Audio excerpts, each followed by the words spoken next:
Hello dear audience, এটি এর বহুবচন কোনটি?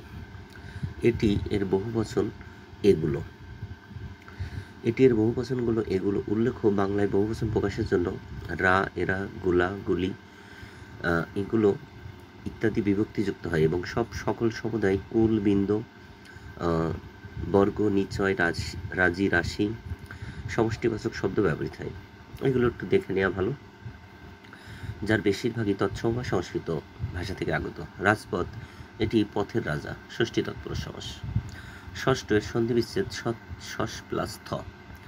এরকম আরও কিছু সন্ধিবিচ্ছেদ আছে, যেমন বৃষ্টি, বিষ প্লাস তি, আকৃষ্ট, আকৃষ প্লাস ত, ষষ্ঠ শস প্লাস থ। 16 এর পূরণবাচক শব্দ কোনটি? ষোড়শ।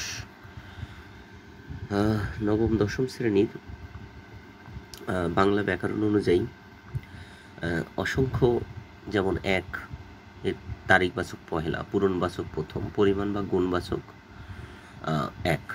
তো পূরণবাচকটা এভাবে আসে, যেমন এক প্রথম, 10 দশম, 9 নবম ইত্যাদি।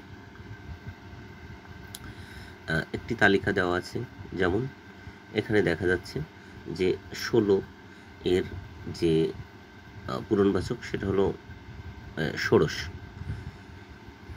নগদ কোন ভাষার শব্দ? নগদ আরবি ভাষার শব্দ।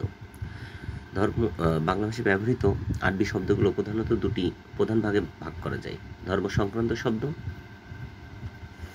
এবং প্রশাসনিক ও সাংস্কৃতিক শব্দ।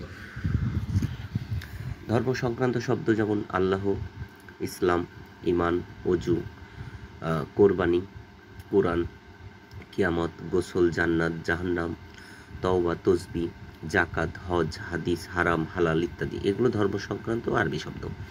এবং প্রশাসনিক ও সাংস্কৃতিক শব্দ আদালত, আলেম, ঈদ, ইনসান, উকিল, ওজোর, এজলাস, এলেম, কানুন, কলম, কিতাব, কেচ্ছা, মোক্তাররা ইত্যাদি। যেমন কর্ম তেমন ফল, এখানে তেমন কোন ধরনের সর্বনাম? এখানে সাপেক্ষ সর্বনাম। সাপেক্ষ সর্বনামটা আবার গুরুত্বপূর্ণ।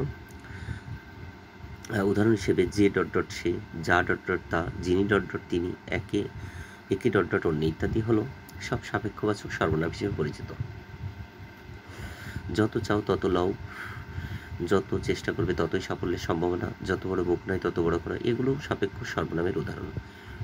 সে ব্যাকরণে ভালো, এ বাক্যে ব্যাকরণে কোন কারক? অধিকরণ কারক। যেহেতু এটা স্থান,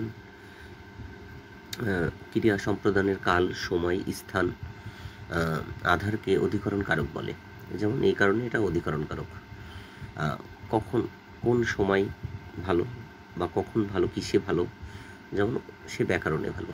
কিসে ভালো প্রশ্ন করলে উত্তর পাওয়া যায় ব্যাকরণে ভালো। চিঠিটা পড়া হয়েছে কোন বাক্য? এটা কর্মবাক্য।